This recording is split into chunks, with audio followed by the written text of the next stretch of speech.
Ahora. Venga, pues os comento brevemente, si os parece, digamos, quién es. José Luis Jiménez es ingeniero industrial, tenemos el orgullo que es ingeniero industrial de esta casa, y doctor en ingeniería mecánica por el Instituto de Tecnología de Massachusetts, por MIT, y en la actualidad es catedrático de Química y Ciencias Ambientales en la Universidad de Colorado. Investiga métodos avanzados de medida de aerosoles, que ya conocéis, en tiempo real, participando con frecuencia en misiones en aviones de la NASA y también aplicando modelos matemáticos. Es un investigador altamente citado, que eso en este ambiente pues, se mide por una cosa que se llama el índice H, que tiene 122, que es una cosa estratosférica, es algo, digamos, que muy poca gente alcanza, y es un miembro honorario de la Asociación Americana de Investigación en Aerosoles y de la Unión Americana de Geofísica. Y el motivo de que esté aquí, ya sabéis que es un experto en aerosoles, y además de toda esa excelencia científica, pues le tenemos que agradecer que se ha volcado de esta manera tan abiertamente y tan intensamente en este tema, y gracias a eso pues ha cambiado opiniones en la OMS, en el gobierno americano, en más gobiernos, y lo que nos queda. Pero en fin, se lo tenemos que agradecer, y un orgullo desde la escuela, desde la universidad, desde Zaragoza, que este hombre esté haciendo esto. Así que, Bueno, adelante, yo creo.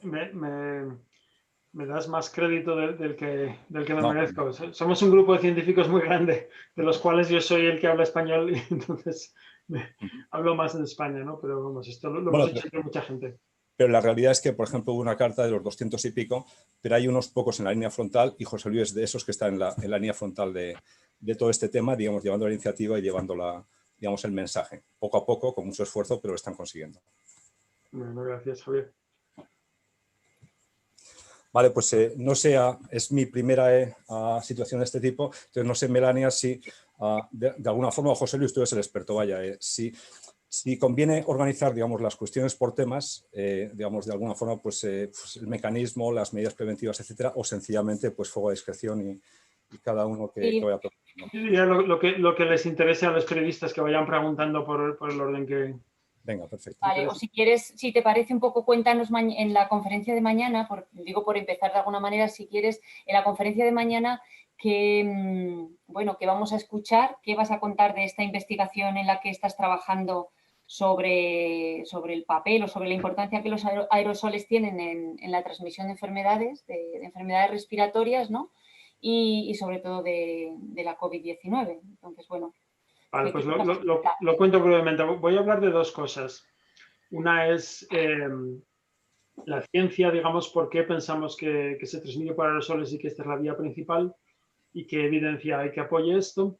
Y también por qué le cuesta tanto a la OMS y a ciertos estamentos médicos aceptarlo, ¿no? Y es una cosa que está anclada en la historia, que llevan 100 años diciendo que esto es casi imposible, entonces esto es un error y la pandemia ha destapado este pastel, pero todavía es una cosa que les cuesta muchísimo, ¿no? Y pues explicar esto un poco.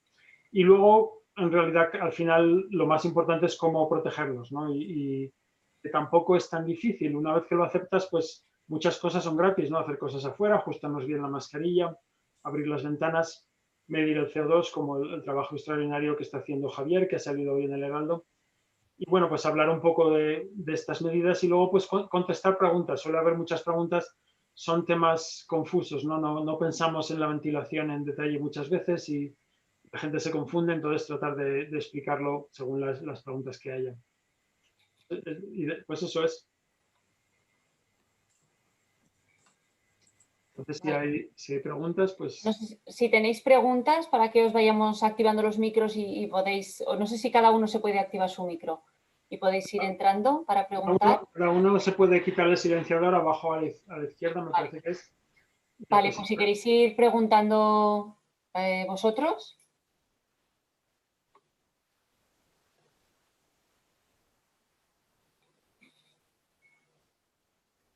Vale, bueno, mientras se decide, yo sí que te preguntaría, ¿no? ¿Qué sabemos ahora que no sabíamos hace un tiempo o hace unos meses sobre la transmisión por aerosoles? Bueno, pues hemos ido aprendiendo, ¿no? Ya había mucha gente que sospechaba esto en enero y en febrero, cuando empecé a hablar con la gente. Y pues cuando hablamos con la OMS, que fue, les mandamos una carta a principios de abril y hicimos una teleconferencia el 6 de abril. Y entonces, pues yo recuerdo pues muy claramente cuando estábamos hablando los científicos antes de hablar con la OMS, ¿no? ¿Qué les vamos a decir? Y pues nadie se atrevía a decir que era muy importante. Todos, pues dije yo, decimos que es el 25% por dar un número. No lo podemos decir porque no sabemos, o sea, pensábamos que sí, que estaba jugando un papel, pero no sabíamos que era, cómo de importante era, ¿no? Entonces, según han ido pasando los meses, pues se ha ido confirmando que esto es muy importante y que es dominante, ¿no? Para mí en particular, pues fue el caso del coro. Después de hablar con la OMS y que nos dieron básicamente con la puerta en las narices, pues entonces dijimos, bueno, pues hace falta buscar más evidencia porque la que tenemos no les parece convincente. Entonces salió el caso del coro de Estados Unidos aquí en un periódico, en el Los Angeles Times. Inmediatamente en cuanto lo vi, le escribí al periodista y me contestó inmediatamente y me puso en contacto con la gente del coro, que vamos, una gente extraordinaria, nos han ayudado muchísimo. O sea, les hemos hecho todo tipo de preguntas y ya una vez que hablé con ellos, pues esto hacia mediados de abril, a mí ya me quedó completamente claro que esto se transmitía muy bien por el aire, ¿no? Porque es un caso en el que básicamente no hay otra manera, ¿no? Es un coro en el que llegan justo a tiempo, se ponen a cantar y es gente que no vive junta y que no van juntos en el coche y tienen solo 10 minutos de pausa, pero en ese tiempo tienen que ir al baño y hablan con 2 o 3 personas y luego se acaba aquello y se van, muy enfocados en la música, como son a veces los americanos. Eh, entonces esto era un poco como si fueran alemanes, como quien dice. Y pues entonces no había otra opción, ¿no? Esto de las gotas que nos dicen, pues tienes que hablar 15 minutos, ¿no? Entonces, ¿cómo iba a hablar la persona enferma con 52 personas y contagiarles en 10 minutos de pausa? Y además la persona enferma no se encontraba bien y no habló con nadie, ¿no? Entonces, y lo de las superficies ya sabemos que es poco eficiente y además la persona que estaba enferma no tocó nada. Entonces era una cosa clarísima, ¿no? Que esto iba por el aire muy eficientemente, lo mismo que en el restaurante, lo mismo que en el caso del autobús de China, que ha estado mucho por los medios. Y bueno, pues se va acumulando esa evidencia y además se va viendo que ningún caso de esto de superpropagación se transmite por gotas o por superficies, ¿no? Se han investigado muchos y todos cuando los investigas apuntan a los aerosoles, ¿no? Siempre te dicen, bueno, hay alguna posibilidad de que a lo mejor, pero no hay ninguno que digas, no, este claramente fueron las gotas o este claramente fueron las superficies, ¿no?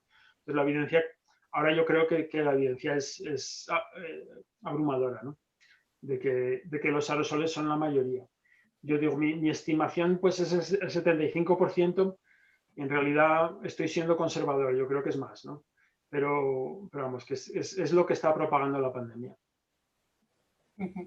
Sergio Marín quería preguntar, es de periodista de la agencia EFE. Sergio, cuando quieras. Hola, buenas tardes, José Luis, hola a todos. La primera pregunta más o menos ya la has contestado, que estimas que es alrededor del 75% la importancia de los aerosoles, ¿no?, en la transmisión. Te quería preguntar también por qué este rechazo de la OMS a tardar tanto en decir que los aerosoles tienen un papel importante en la transmisión del virus. ¿Por qué crees que se debe? Hay dos razones, ¿no? Pero la razón más importante es histórica. Entonces, bueno, lo explico brevemente. Y como decía, llevan 110 años diciendo, desde antes de que existiera la OMS, de que esto de la transmisión por el aire es casi imposible, ¿no? Entonces, tienes que remontarte a la historia de la medicina. Durante toda la historia de la humanidad, desde Hipócrates, se ha pensado que las enfermedades venían por el aire, pero de una manera un poco fantasmagórica, ¿no? Venían por el aire de 10 kilómetros y te contagiaban, ¿sabes? Y daban mucho miedo y tal. Entonces, y no se sabía de dónde venían las enfermedades infecciosas, por qué mecanismo, ¿no? Entonces, en 1860 Pasteur descubre los gérmenes y se empieza a investigar de dónde vienen, ¿no? Pero se piensa mucha gente que piensa que, bueno, los gérmenes viven en la basura o en el agua pútrida o en un pantano y a lo mejor vienen por el aire, por el agua. Entonces, en 1910, Charles Chapin, que es un investigador de salud pública norteamericano, propone la infección de contacto. Y el concepto fundamental es que, los gérmenes no viven en la basura o en el agua pútrida, los gérmenes viven dentro de otra persona y no viven mucho tiempo afuera, sino que si alguien te contagia de algo es porque ese germen que estaba vivo en la persona A ha pasado a la persona B. Esto nos parece obvio ahora, te contagias de la gripe o te contagias de la tuberculosis o de cualquier cosa porque te contagia alguien, ¿no? Pero esto fue él quien lo propuso. Entonces, claro, esto era correcto y tuvo un éxito tremendo, ¿no? Y se convirtió en el libro de texto al respecto, ¿no? Entonces, ¿qué pasa? Que a la vez que hace este gran avance, Chapin mete la pata y tiene un capítulo sobre la transmisión por el aire y entonces él dice, pues bueno, en realidad no hay evidencia de si se transmite por el aire o no, no sabemos porque no se podía medir, ¿no? Pero había una observación muy importante, que es que la distancia social funciona, que si tú hablas con alguien y estás muy cerca, te contagias mucho más fácil de enfermedades respiratorias, se veía para la tuberculosis y para otras enfermedades, y que si te vas alejando, te vas contagiando cada vez más difícil, ¿no? Entonces, esto es una observación empírica, es correcta, funciona para el COVID, por eso hay que guardar la distancia, ¿no? Entonces, Chapin lo tiene que explicar, ¿no? Y tiene dos hipótesis, una que va por el aire a través de los aerosoles y otra que son estas gotas que caen al suelo, ¿no? Y que si estás lejos ya no te pueden dar, si estás cerca te pueden dar, pero si estás más lejos ya no te pueden dar porque queda al suelo, ¿no?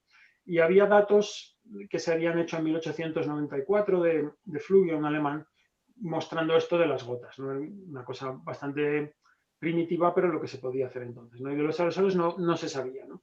Entonces Chapin dice, bueno, no se sabe, ¿no? Pero yo tengo un problema, y lo dice así claramente en su libro, que lo pueden leer en internet y es muy interesante, ¿no? Dice, si la gente piensa que se infecta por el aire de esta manera fantasmagórica, digamos, de las miasmas y tal, no hay forma que se protejan de la infección de contacto, ni hay forma de que se laven las manos, ni que tengan higiene, ¿no? Entonces, él dice, entonces yo voy a decir, más o menos el fin justifica los medios, yo voy a decir para que presten atención a la infección de contacto y se protejan de ella, que yo sé que es importante, voy a decir que la infección por el aire es casi imposible. Aunque no tengo evidencia, lo voy a decir, ¿no?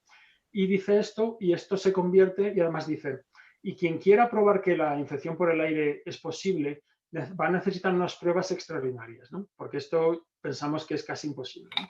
Esto lo dice a la vez que dice lo demás y se convierte en un paradigma, realmente en un dogma de la epidemiología de las enfermedades infecciosas. Y ya la gente no se acuerda por qué piensan esto, que cuando una enfermedad se transmite cerca es una enfermedad de gotas, te dicen, aunque no tienen ninguna evidencia, pero esto se hace así, ¿no? O sea, durante toda la historia de la medicina, nunca ninguna enfermedad se ha demostrado directamente que se transmita por gotas. No hay ninguna evidencia en la literatura científica, ¿no? Pero sin embargo, esto es lo primero que dijo la OMS. Esta es una enfermedad de gotas, ¿no? Sin tener ninguna base, ¿no?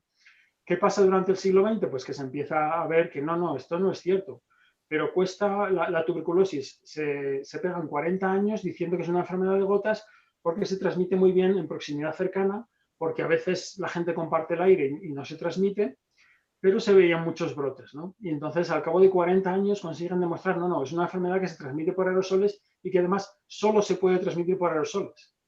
¿Qué pasa con el sarampión? Que ahora nos dicen es una enfermedad terrible que se transmite por el aire con gran eficiencia. Pues hasta 1985 nos decían que era una enfermedad de gotas, porque se transmite muy bien en proximidad cercana y porque había casos en los que no se transmitía cuando la gente compartía el aire. Pero había muchos brotes y tal y cual. Entonces ya ven, es lo mismo que el COVID. Se transmite muy bien en proximidad cercana, hay veces que no se transmite, porque todas estas enfermedades son muy variables. O sea, y hay un montón de brotes, ¿no? Entonces es una enfermedad que sobre todo la COVID que se transmite por el aire, ¿no? Entonces, ¿por qué a veces no se transmite, ¿no? Porque la gente, como la OMS, tienen un modelo mental que si se transmite por el aire, todos los enfermos en todo momento están expulsando una cantidad igual de aerosoles y muy grande, ¿no? Y esto se sabe que no.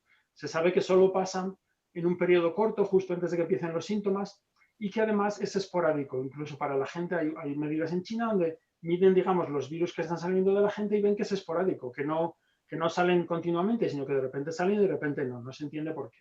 Entonces, con esto se explican los casos de no contagio, ¿no? Entonces, la OMS está totalmente atascada en esto. Y cuando hablamos con ellos, parecía que estuviéramos hablando con Chapin. Nos decían, no, esto del aire es casi imposible. Y les decíamos, pero si tenemos más evidencia por el aire que tenéis para las gotas. Y decían, da igual, las gotas sabemos que son así, pero y nos menospreciaban la evidencia a pesar de que no tenían ellos ninguna para las gotas ni para las superficies, ¿no? Y ahora mismo ¿cómo se dice? Es abrumador. Hay muchísima más evidencia de aerosoles y no hay ninguna evidencia de gotas. Simplemente es una creencia, ¿no? Entonces, esto es, claro, pero es una creencia que ya no es que digas los médicos de ahora o los epidemiólogos, es que son ellos y los que les dirigieron la tesis y los que les escribiste 5 generaciones, que ya están muertos hace mucho tiempo, para que se acuerde gente de cuando esto no era lo que todo el mundo piensa, ¿no? Entonces, la OMS tiene un problema gordo que tienen un campo de experiencias muy estrecho, ¿no? Hay un comité que decide que los aerosoles no son importantes en el que no hay un solo experto de aerosoles. Nunca nadie en ese comité ha hecho un estudio serio de cómo los aerosoles transmiten una enfermedad, ¿no? Entonces, ¿cómo van a decidir que que los aerosoles transmiten, no los entienden. En cuanto abren la boca, meten la pata, ¿no? Entonces, esto es una situación muy mala, ¿no? ¿En qué son expertos? En lavarse las manos, que es lo primero que nos dijeron, que hay que lavarse las manos. Aunque ahora vemos que eso baja el contagio bastante poco, ¿no? Entonces, este es el problema principal, es este problema histórico, ¿no?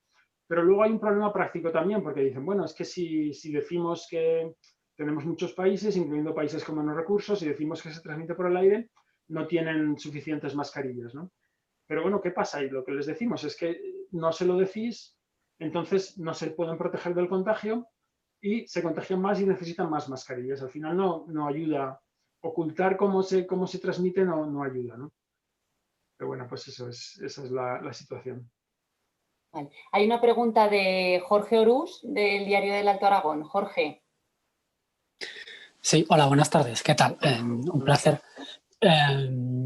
Ha avanzado ya el profesor Jiménez algunas recomendaciones que son básicas, el ajustarse las mascarillas y la ventilación.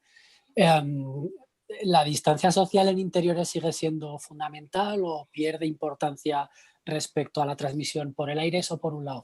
Y luego, siguiendo su trabajo, hace mucho hincapié en el tema del CO2 y los medidores en locales para ir dando posibilidad de controlar los aforos y tal.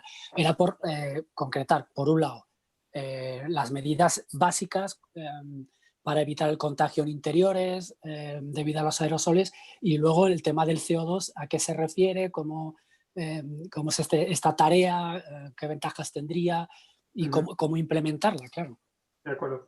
Bueno, pues en cuanto a las medidas, hay una medida que todos sabemos que funciona, ¿no? Si nos confinan y no vemos a nadie, entonces no tiene manera el virus, pero claro, eso tiene muchas restricciones. Entonces, lo siguiente que funciona muy bien y te da más libertad es reunirte afuera con distancia y con mascarilla. Si estás con distancia y con mascarilla afuera, es casi imposible contagiarse, ¿no?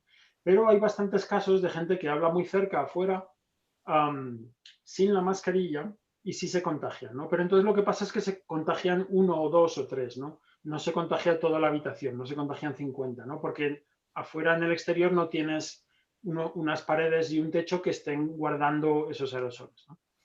Entonces, bueno, y en realidad casi creo lo más importante es explicarle a la gente cómo se transmite, ¿no? Es imaginarte que todos los que te encuentras están como expirando, exhalando humo, como el humo es otro aerosol y tampoco se cae al suelo, ¿no? Y que tú lo que quieres en cualquier situación es respirar el menor humo posible, ¿no? Entonces, una vez que la gente entiende esto, dice, pues yo qué haría en esta situación, pues me voy afuera o abro las ventanas o mantengo la distancia, lo que sea, ¿no?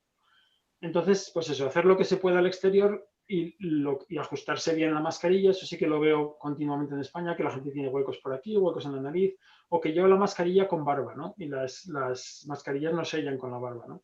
Entonces esto, pues, lo siento, pero yo creo que los hombres deberían afeitarse. No sé si vi a Javier barbudo por ahí. Entonces, a ver, pues eso. Y luego, si hay que ir a interiores, pues eso, ir lo menos posible, con la menor gente posible, para que haya menor probabilidad de que haya alguien infectado, ¿no? Y para respirar el menor humo posible, ¿no? Al final, ¿cómo te infectas? Pues eso son dos maneras, ¿no? Las importantes. Una es hablando con alguien sin distancia, ¿no? Eso es una observación, vamos, de antes de Chapin, pero es totalmente correcta. O sea, ¿qué pasa? Que cuando estás hablando muy cerca, imagínate que estás hablando con un fumador que además está, digamos, exhalando normalmente, ¿no? No está tratando de echar el humo a otro, está hablando. Entonces, si estás muy cerca, estás respirando muchísimo del aire que esa persona está exhalando, ¿no? Por ejemplo, si a alguien le hueles el ajo en el aliento, está respirando aire que acaba de salir de esa persona, ¿no? Entonces, esa es una situación muy peligrosa y en el rastreo de contactos se ven muchísimos contagios, ¿no? De gente que está hablando muy cerca, ¿no? Y se ve cómo la distancia social funciona, ¿no? Entonces, eso es muy importante en interiores y en exteriores, ¿no? ¿Qué iba a decir? Y bueno, son capas de protección. Lo que decimos es que no es, a veces la gente piensa, es que bueno, yo me pongo la mascarilla y es como si me hubiera puesto un talismán y ya estoy protegido del contagio y ya no me hace falta guardar la distancia y no importa cuánto tiempo esté, y no es así. Hay que hacerlo todo a la vez para reducir el contagio lo suficiente, ¿no? Hay que hacer lo que se pueda afuera, cuando no se pueda cortar el tiempo, menos gente, la mascarilla siempre y bien ajustada, sobre todo en interiores, nunca quitarse la mascarilla en interiores, nunca dejar que nadie te hable sin mascarilla o nunca hablar sin mascarilla. Y luego, pues ya cuando tienes que pasar tiempo adentro, pues hay que limpiar el aire de alguna manera, ¿no? O sea, tú tienes que pensar, hay alguien allí que está echando virus al aire. Entonces, ¿tú eso cómo lo quitas de allí, no? Pues hay básicamente dos maneras. Una es ese aire que está dentro, echarlo afuera, ¿no? Eso es ventilar, ¿no? Ventilar no es poner un ventilador, eso es mezclar, ¿no? En el sentido técnico, ventilar quiere decir que el aire que está adentro sale afuera y el aire que está afuera entra adentro, ¿no? Y entonces, pues así nos quitamos el virus. ¿Qué pasa? Pues pasa esto de... y eso es gratis, ¿no? Con las ventanas, bueno, gastamos más calefacción en invierno, pero bueno, peor es el COVID, ¿no? Entonces, claro, ¿cuánto hay que ventilar? Pues entonces la solución es medir CO2, ¿no? Porque nadie le puede decir, abre las ventanas 7 dedos, ¿no? Porque depende de dónde esté usted. Si está en el último piso en un sitio con viento, a lo mejor menos es suficiente, pero si está en un primer piso en una calle estrecha que hay poco viento, pues necesita abrirlas de par en par, ¿no? Entonces, por eso decimos lo del CO2.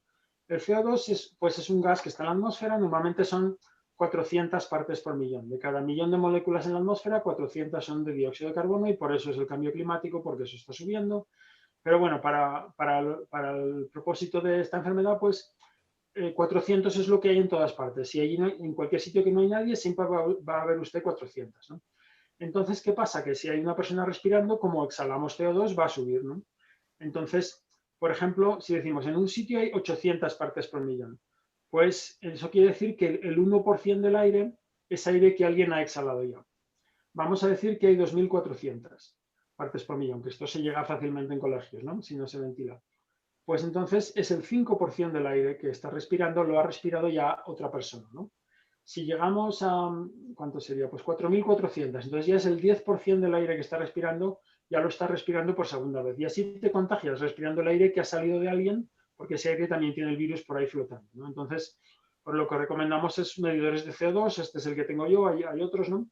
Y entonces, por ejemplo, aquí, pues, el 2% del aire que estoy respirando lo estoy respirando por segunda vez. Como es el mío, me da igual, ¿no? Pero si estuviera en una oficina, en una clase, esto ya me diría, uy, esto hay que ventilar muy rápidamente, ¿no? Entonces, lo que recomendamos pues son unas 700 partes por millón, siempre mantenerlo por debajo, si es posible aún más abajo, ¿no? Entonces, esto nos garantiza que no estamos respirando mucho aire de otras personas, ¿no? Y la forma de ventilar, pues otra vez pensando en el símil del humo, es que está saliendo el humo de las personas en todo momento, ¿no? Entonces, no le tienes que dejar acumularse una hora y luego abrir 5 minutos, sino que tienes que tener las ventanas siempre abiertas lo suficiente para que ese humo se vaya lo más rápido posible, ¿no? Y entonces, pues, el profesor Ballester han publicado una cosa hoy en el Heraldo de Aragón donde dicen, bueno, pues en estas ventanas, en esta clase hacía falta abrir tanto y en esta otra clase hacía falta abrir tanto y hay que abrirlas del pasillo porque si no se acumula, digamos, el aire exhalado en el pasillo y depende de cada sitio, ¿no? Entonces, lo que estábamos diciendo, pues, es tratar de conseguir por lo menos uno de estos medidores que me cuestan, estos que miden bien, pues, vienen a costar a lo mejor 150 euros, no son baratos, pero, claro, no es para que todos tengamos uno, pero sí es para que cada colegio tenga uno, cada empresa tenga uno, o incluso para que la policía local tenga uno y vaya entrando a los bares y los que tengan demasiado CO2. Vamos, lo que yo estaba diciendo es que en vez de decir, bueno, los bares pueden abrir con un aforo de tanto, dependiendo de la situación, lo que deberíamos decir es que todo el mundo mida CO2 y los que pasan de 700 tienen que tener menos aforo, tienen que ventilar y si no lo pueden hacer tienen que cerrar hasta que se pase esto, ¿no? Y lo que deberíamos hacer es tener ya, o sea, de aquí en adelante, en todos los locales públicos, igual que entras y ves un reloj, pues entras y ves cuánto CO2 hay allí, como un reloj grande y desde todos los puntos del local tú puedes ver, pues en este sitio, en este supermercado hay 700 partes por millón y en este hay 3.000. Pues yo entro al de 700, ¿no? Y eso ya, digamos, porque hay muchas enfermedades que se transmiten así. Es una cosa que hemos descuidado por esta negación, pero, y luego hay otros problemas de calidad de aire también que no se ventila, ¿no? Y se ve ahora que está empezando la gente a medir, pues, en una escuela en Madrid, pues allá tienen 4.500 partes por millón. Esto es una barbaridad, ¿no? Esto es muy, muy peligroso, ¿no? Entonces, pues eso es lo del CO2. Y luego ya, pues si no hay manera, si estás en un sótano, si está muy contaminado, no puedes abrir las ventanas, si cualquier razón no puedes ventilar, pues entonces ahí no queda otra que filtrar. Y filtrar es simplemente pasar, o sea, una mascarilla es un filtro que nos ponemos, ¿no? Lo que pasa es que al pasar los aerosoles por la tela, muchos se quedan en la tela y no los respiras, ¿no? Pues también se puede hacer un filtro que no nos ponemos, que es un filtro EPA, que es una caja que la compras y funciona muy bien, chupa aire de la habitación, el virus se queda en el filtro y sale aire limpio, ¿no? El único problema es que son caros, ¿no? Y por eso el profesor Ballester está trabajando en los filtros baratos, con un ventilador y un filtro, pues a lo mejor se puede hacer por 50 o 60 euros, un filtro que funciona igual que un filtro EPA de 300 euros, ¿no? Y esto tal vez lo puede explicar él, pero esto funciona muy bien y lo único, pues claro, en España es todo muy, muy administrativo. Aquí los americanos oyen algo que funciona y inmediatamente un montón de gente se compra su propio filtro, se lo pone en clase. Y bueno, yo debo saber, pues a lo mejor hay miles de personas que lo están haciendo, ¿no? Pero en España, si la administración no lo acepta, esto es como muy difícil, ¿no? Pero no hay ninguna razón para que no se acepte, simplemente es una cosa que no se ha hecho antes, ¿no? Pero estamos en una emergencia. No sé si Javier, si quieres añadir tú un poco de... Espera un momentito, Javier, perdona, un momento, que hay una pregunta de Susana Pérez del Periódico de Aragón y luego, si te parece, te iba a dar la palabra para que pudieras explicarnos un poco más tu trabajo. ¿Te parece? Perfecto. Vale, pues Susana, cuando quieras. Vale, hola, buenas tardes. Mira, un poquito iba por la idea, ¿no? de que se ha comentado en el tema de los colegios. Bueno, ahora mismo sí que se está llevando a cabo el estar ventilando, ¿no? Y bueno, de momento parece que esa medida funciona, pero claro, ¿qué va a pasar cuando más adelante, ya en invierno, no sé si no se realiza esa ventilación, no sé cómo puede llegar a afectar, ¿no? Y luego también otra pregunta respecto a las cifras que hablabas de CO2. Si, por ejemplo, se diera el caso, ¿no? de que los establecimientos lo pusieran, los ciudadanos, ¿en qué cifras se tendrían que barajar, ¿no? Un poco cuál es la horquilla de decir aquí está bien y puedo entrar, ¿no?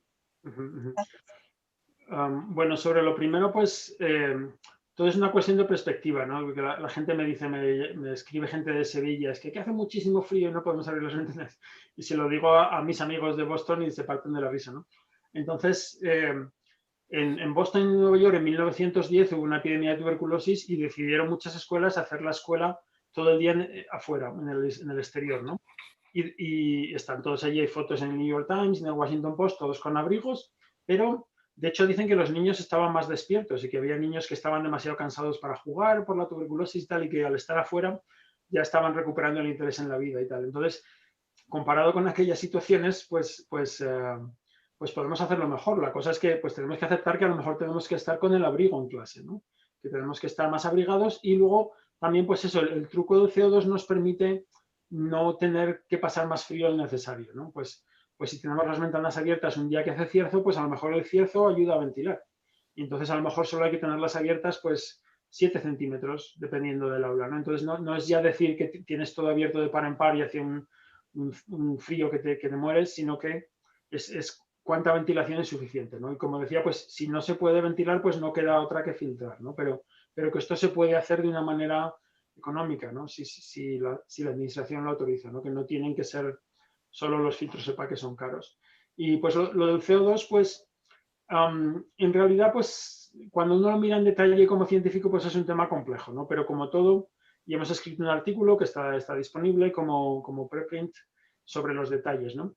Pero bueno, como todo, pues hay que dar un número, ¿no? Como la distancia no nos pueden decir, nos dicen 1,5 metros, ¿no? Y eso no quiere decir que si estás a 1,6 metros ya estás seguro, ¿no? Sino simplemente es que va bajando el riesgo, ¿no? Pues nosotros decimos 700 partes por millón sería lo que no habría que superar, ¿no? Y si es posible, más bajo. Cuanto más cerca de 400, mejor, ¿no?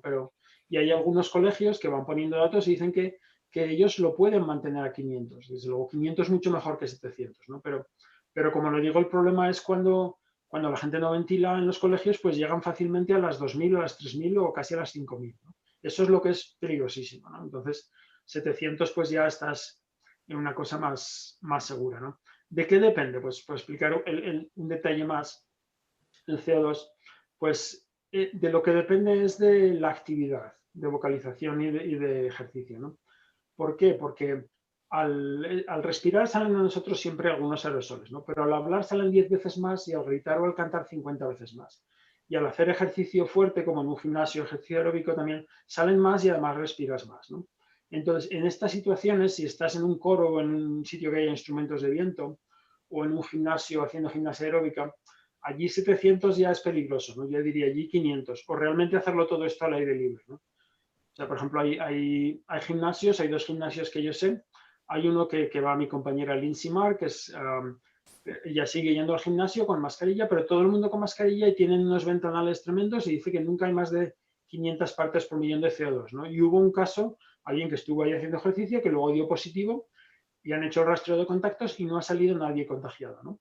Sin embargo, en Toronto, una clase de spin de esto de las bicicletas, hicieron todo bien, los tenían todos separado 2 metros y todas las precauciones que nos decían, pero no hicieron nada para ventilar, porque en Canadá también niegan lo de los aerosoles, ¿no? ¿Qué ha pasado? Que se han contagiado 50, ¿no? Hicieron una clase de spin, había uno contagiado y se han contagiado 50, ¿no? Porque estaban todos respirando muy fuerte, el que estaba enfermo poniendo muchos virus en el aire y los otros respirando muchos virus, ¿no? Entonces, y vamos, no midieron el CO2, pero me juego que tenían 5.000, ¿no? O más, ¿no? Y que estaban respirando una gran cantidad del aire que estaba expirando esa persona. Entonces, en situaciones así como en un gimnasio, o los instrumentos de viento son prodigiosos procedimientos de generación de aerosoles, ¿no? O los coros, ¿no?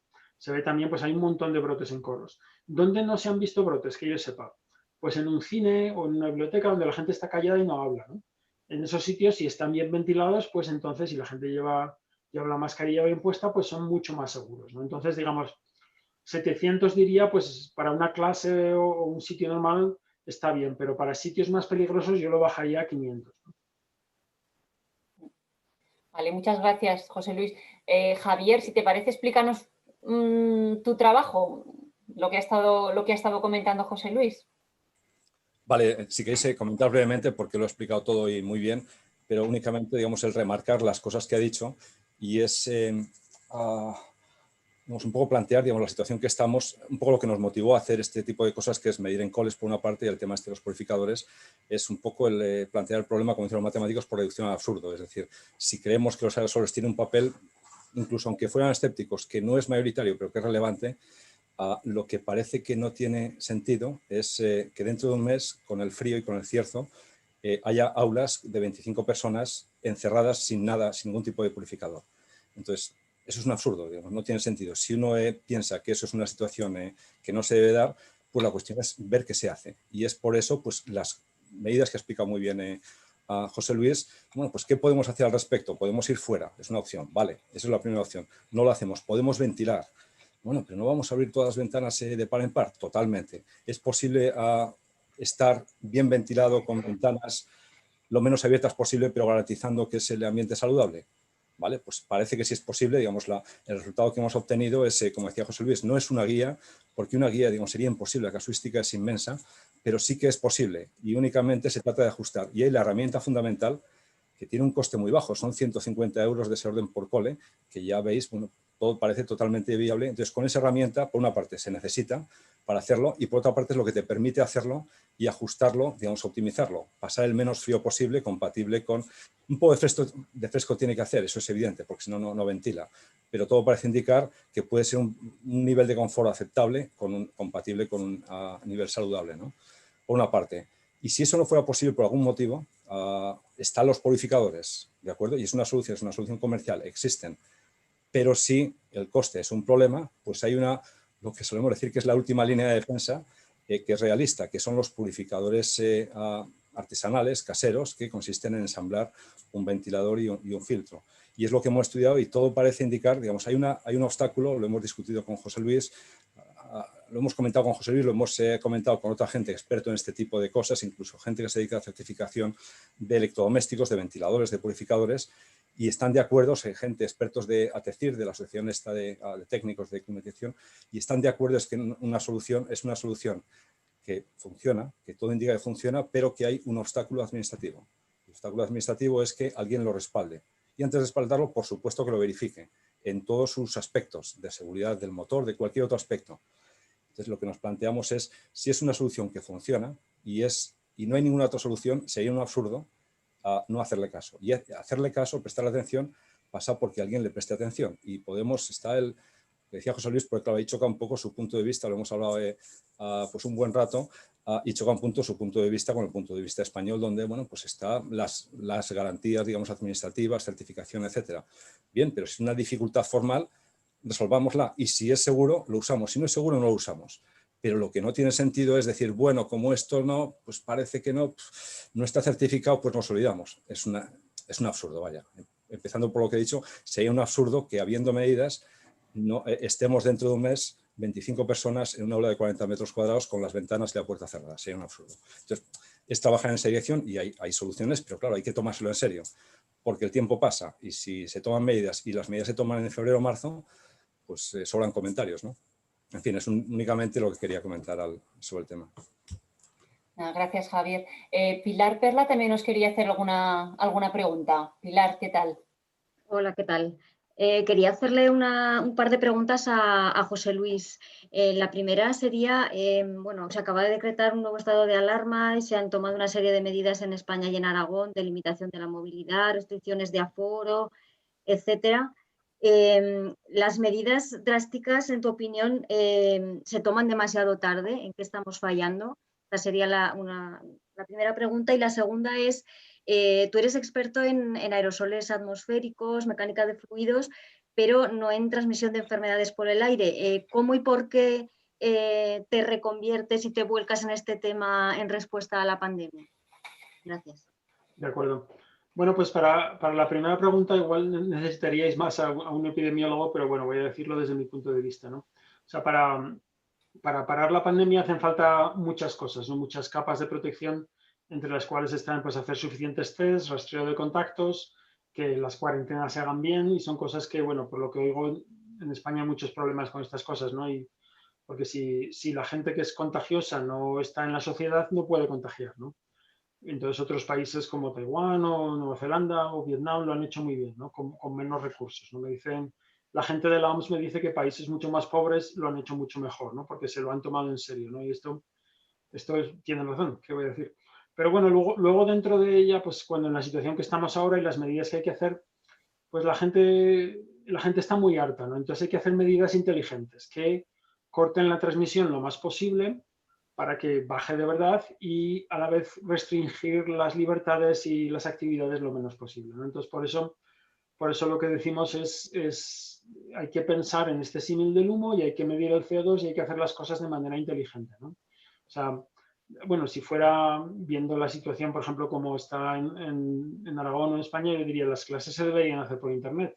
Pero bueno, si se decide que no se van a hacer por Internet, con el nivel de casos que hay, por lo menos que se ventile y que se mida CO2 para disminuir. Habrá algo de transmisión en los colegios, pero así se podría disminuir, que no sea una cosa descontrolada, ¿no?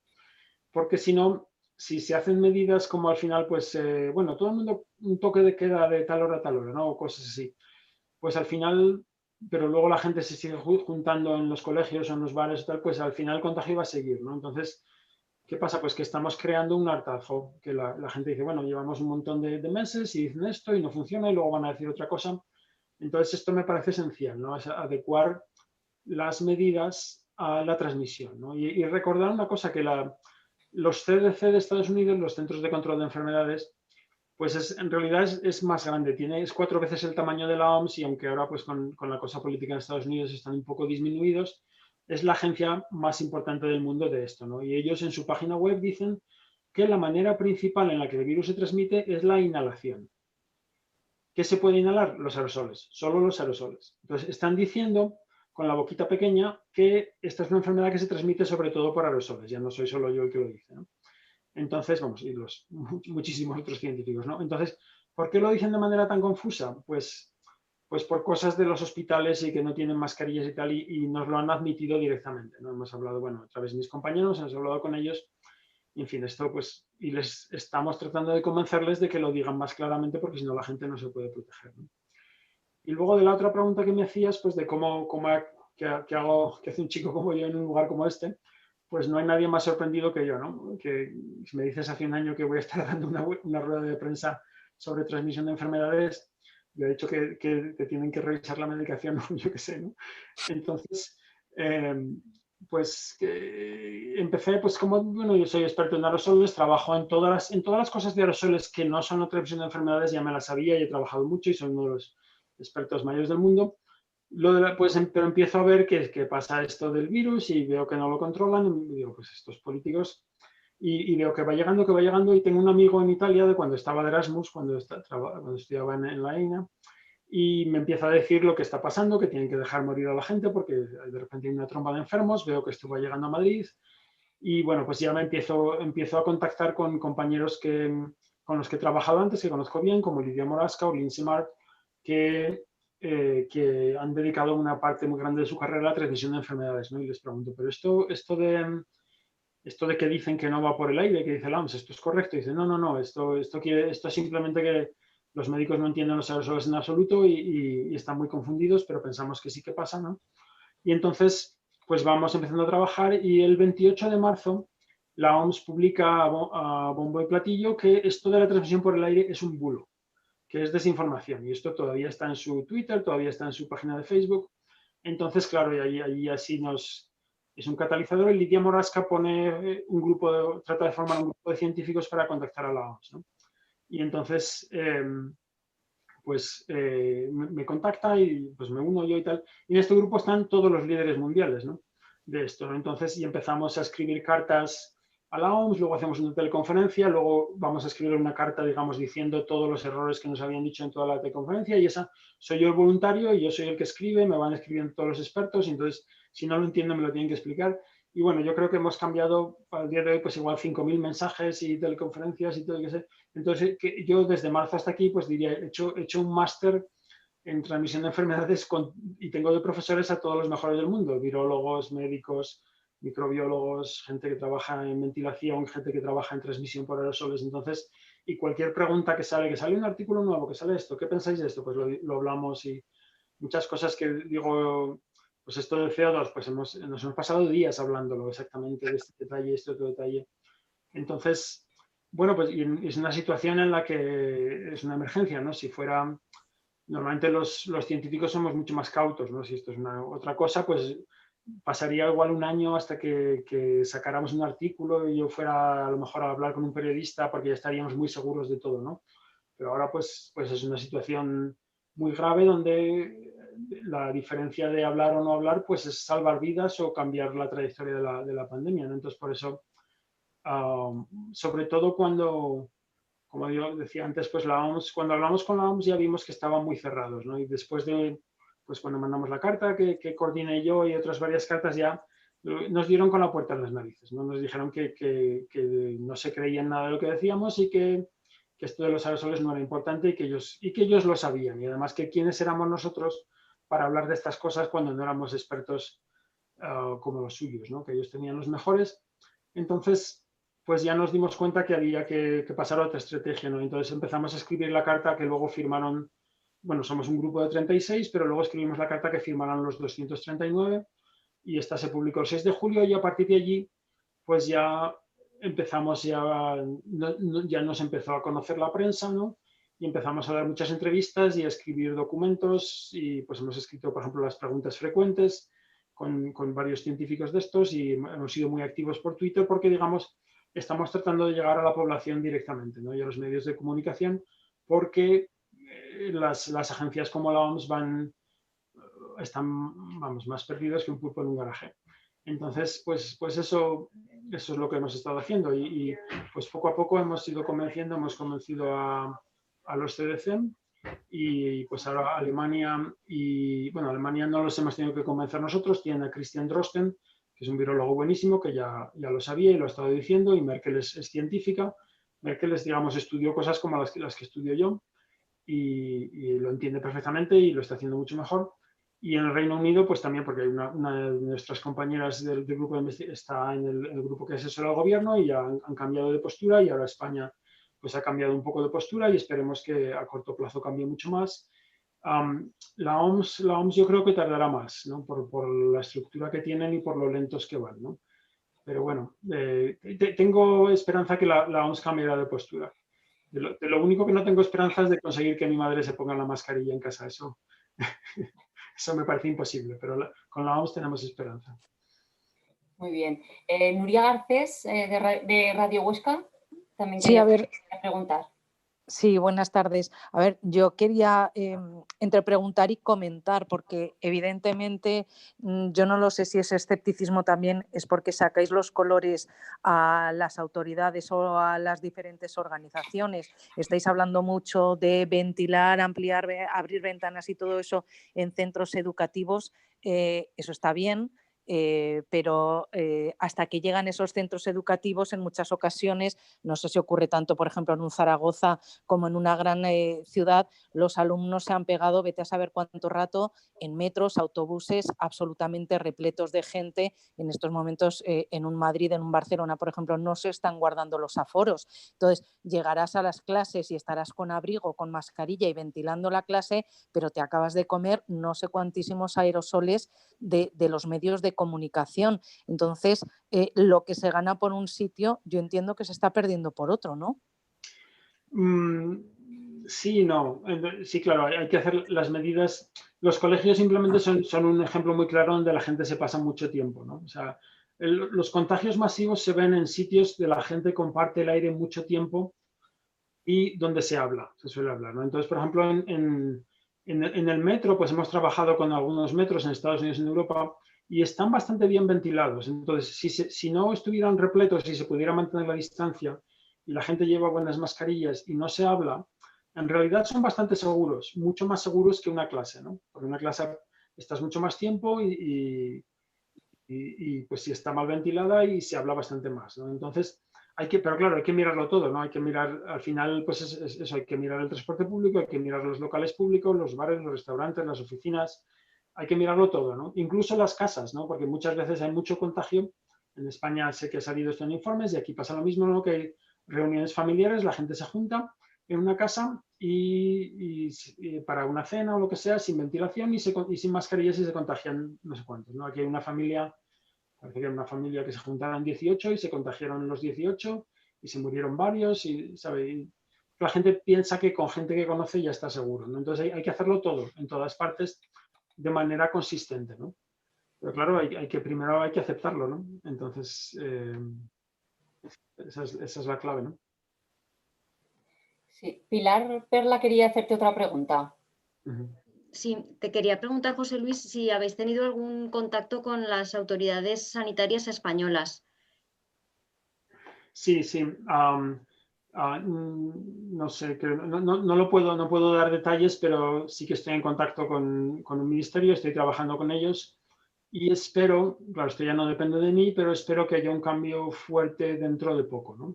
O sea, de hecho ya salió un informe, me parece, la semana pasada, donde ya salía un párrafo admitiendo los aerosoles, que esto es algo que no habían hecho antes, pero claro, queda que se digan las medidas tan claramente como las decimos nosotros, ¿no? Que al final esto no es tan difícil, ¿no? De hecho, hay un informe que está en la página de 2 ministerios donde ya se dicen las mismas cosas que estoy diciendo yo de ventilación, ¿no? Pero no se le ha prestado atención porque no, claro, si el virus no está en el aire, ¿para qué vas a ventilar? ¿No? Es lo mismo cuando hablo con gente de la OMS y he hablado con pues 4 o 5 de los que salen en las ruedas de prensa, de los de alto nivel, ¿no?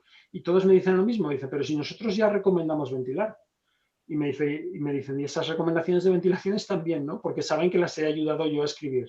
Nuestro grupo les ayudó a escribir las recomendaciones de ventilación y están muy bien. ¿Qué pasa? Que nadie lo sabe, ¿no? En ningún colegio saben que la OMS ni saben que esto sea importante, ¿no? Porque ¿para qué vas a ventilar si el virus no está en el aire, ¿no? Ya tenemos muchos problemas y muchas cosas de qué preocuparnos, ¿no? Entonces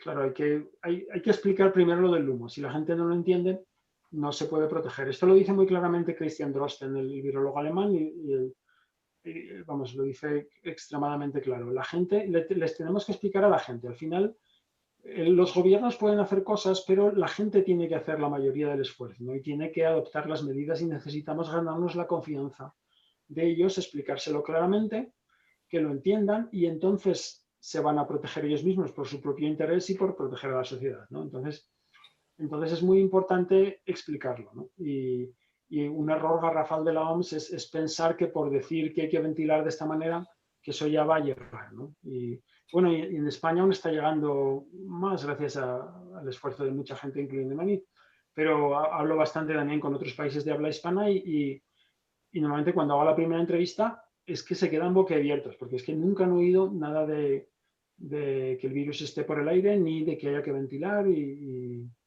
en fin, pues así estamos. Antes has comentado que no lograbas convencer a tu madre de que se ponga la mascarilla en casa. ¿En casa cuando está con otras personas o a qué te refieres? Sí, bueno, mi madre es mayor y tiene un par de cuidadoras y pues que entran y salen de casa y viven con otras personas, ¿no? Entonces, aunque todo el mundo tenga cuidado, siempre es posible que venga una de las cuidadoras asintomática y que contagiase a mi madre, ¿no? Que siendo mayor pues podría tener un caso grave, ¿no? Entonces, siempre digo que se ponga la mascarilla cuando está con las cuidadoras, ¿no? Pero esto no hay manera. Me dice, si yo me pongo la mascarilla siempre que salgo a la calle, y digo, no, la calle, al revés, en la calle te la podrías casi quitar si no estás cerca de alguien, ¿no? Porque ahí estás al aire libre. Donde, cuando lo necesitas es cuando estás compartiendo el aire con alguien, ¿no? Entonces, bueno, como ya sabía que esto, o ya vi que esto no iba a ninguna parte, pues le regalé yo un filtro EPA y entonces lo tiene allí, me dicen que siempre está encendido, entonces, bueno, por lo menos esto va limpiando el aire, ¿no? Pero bueno, como digo, son las capas de protección. Siempre estás más seguro cuantas más capas de protección tengas, ¿no? Gracias. Muy bien. No sé si tenéis más preguntas o si ya está todo claro. José Luis, pues muchas gracias por tu tiempo. Y Javier, lo mismo te digo, muchísimas gracias a los dos por las facilidades que habéis puesto para organizar este encuentro. Y mañana por la tarde a las 6 online podremos seguir tu conferencia en el Ateneo de la EINA. Así que nada, muchas gracias y muchas gracias a todos los compañeros por estar aquí. De acuerdo, gracias a ti por organizarlo. Muy bien, Adiós. gracias. Hasta luego.